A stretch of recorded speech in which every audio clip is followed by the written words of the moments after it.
तेनालीराम बना जटाधारी सन्यासी। विजयनगर राज्य के राजा कृष्ण देव राय के मन में एक दिन बड़ा से शिवालय बनाने की इच्छा जगी। इस सोच के साथ उन्होंने अपने खास मंत्रियों को बुलाया और उन्हें शिवालय के लिए एक अच्छी सी जगह ढूंढने को कहा। कुछ ही दिनों में एक अच्छी सी जगह को शिवालय के लिए सभी ने चुन लिया। राजा ने भी उस जगह को पसंद किया और वहां काम शुरू करने की इजाजत दे दी। मंदिर बनाने का पूरा जिम्मा राजा ने एक मंत्री को सौंप दिया। वो अपने साथ कुछ लोगों को लेकर उस जगह की साफ सफाई करवाने लगा। तभी वहां खुदाई के दौरान शंकर देव की एक सोने की मूर्ति मिली। सोने की मूर्ति देखकर मंत्री के मन में लालच आ गया और उसने लोगों को कहकर उस मूर्ति को अपने घर में रखवा दिया। साफ सफाई करने वालों में से कुछ लोग तेनालीराम के खास थे। उन्होंने सोने की मूर्ति और मंत्री के लालच के बारे में तेनाली को बता दिया। इन सारी बातों का पता चलने के बाद भी तेनालीराम ने कुछ नहीं किया। वो सही वक्त का इंतजार करते रहे।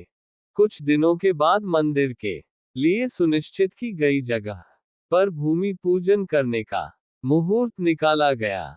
सब कुछ अच्छे से होने के बाद राजा दरबार में अपने मंत्रियों के साथ मंदिर के लिए मूर्ति बनवाने की बातचीत करने लगे। उन्होंने अपने सारे मंत्रियों से इसके बारे में राय मांगी।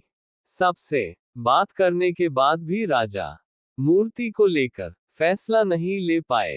राजा ने अगले दिन फिर अपने सारे मंत्रियों को दरबार में मूर्ति के बारे में चर्चा करने के लिए बुलाया।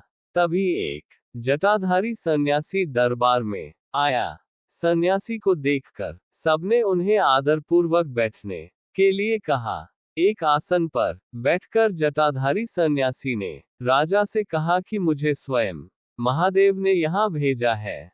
मैं जानता हूँ कि आप लोग शिव मंदिर बनाने की सोच रहे हैं और वहां स्थापित करने के लिए मूर्ति कैसी हो उस पर यहाँ चर्चा हो रही है। इसी वजह से मैं यहाँ आया हूँ। जटाधारी सन्यासी ने आगे कहा कि भगवान शिव ने मुझे खुद आप लोगों की परेशानी दूर करने के लिए यहाँ भेजा है। राजा कृष्णदेव ने आश्चर्य से कहा कि खुद भगवान शिव ने आपको भेजा है।